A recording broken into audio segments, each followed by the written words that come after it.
நடிகர் விஜய் அவருடைய கட்சியில் நடைபெறுகிற தொடக்க விழாவில் இவர் நம்ம பிரசாந்த் கிஷோர் வந்து பார்க்க போகிறாரு, பேச போகிறாருலாம் சொன்னாங்க.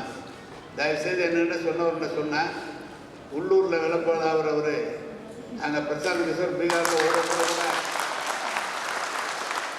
ஜப்பாத்துக்கு கூட வாங்கல, தனியாக நின்னார்.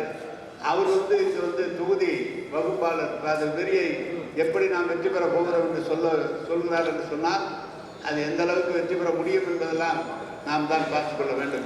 ஏற்கனவே திராவிட முன்னேற்ற கழகத்திற்கு அவர் பணியாற்றினார். இன்றைக்கு மாற்றுக் கட்சிக்கு சென்று பணியாற்ற சென்றிருக்கிறார். அனைத்தையும் காட்டிலும் நம்முடைய முதலமைச்சர் ஒன்றும் நம்ம தலைவரும் சும்மா இல்லை, அவருக்கு தெரியாதது ஒன்றும் இல்லை, அனைத்தும் தெரியும் அவருக்கு.